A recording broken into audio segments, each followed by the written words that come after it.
Hey guys, Cart from CQB Radio here. Thanks for checking out this review. Today we're looking at a gun that we got from Airsoft Station, and it's the Elite Force M4s.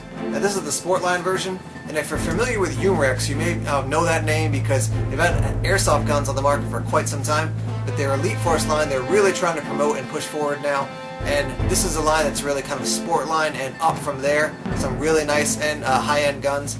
This gun is OEM'd by Ares. Some of their other Elite Force guns are made by BFC.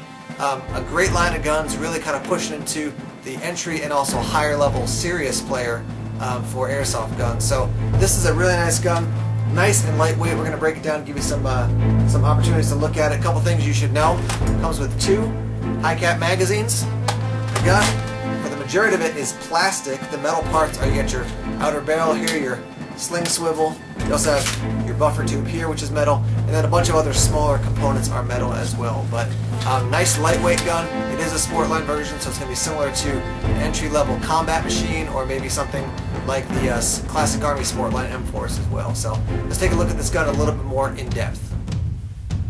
Here you can see the retractable stock. This is a standard M4 stock. There are 2 different styles that are generally found on M4s. This one will accept a cheek riser in case you're interested.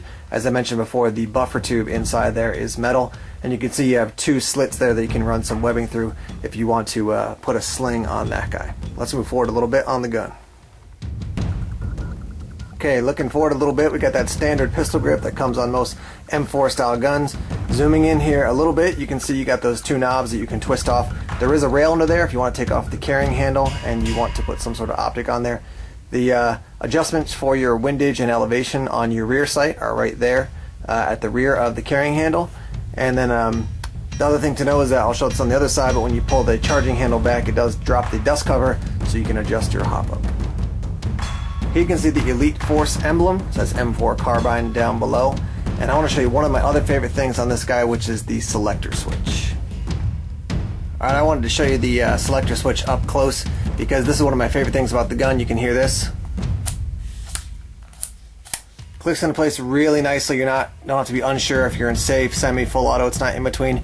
Clicks into place very solidly. So that's just a pet peeve of my own. Like I found out on MP5s in particular, and some of the SIG guns, you're kind of forcing it into the right selection option, whereas this one really nice and solid.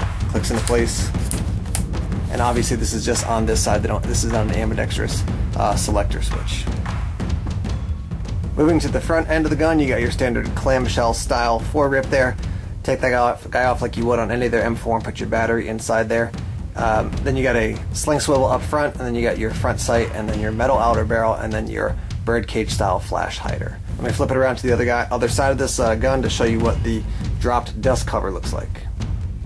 First, I'll just note that below the dust cover you can see some information about Umrex there. Sorry, it just comes on the gun. You can't take it off if you don't like the way it looks. That's just part of the deal. The other thing is that you do have to keep the charging handle back to adjust the hop up, but when you do pull the charging handle back the first time, it will drop the dust cover, and then standard M4 style hop up inside. Alright, let's take this guy to the chrono and see how hard it shoots.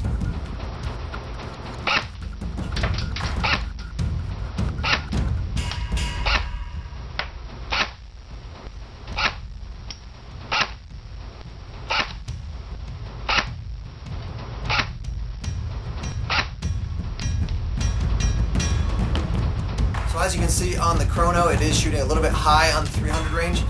Most of the chronos I've seen done for this gun are going to be coming in the mid 300s. This is a little hot now. It'll probably cool down once it gets shot more, but that'll make it good in the mid 350, 360 range for outdoor. And then for some CQB facilities, you can also have in the 350 range or so. So it's good gun once it cools down a little bit for both those different options. Overall, nice and lightweight. That's one thing I really like about this.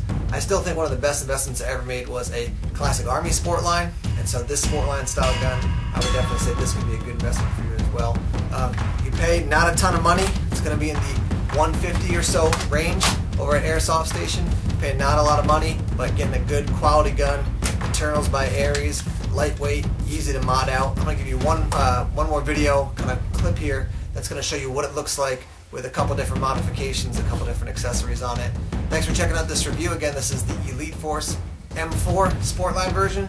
You can find it over at Airsoft Station.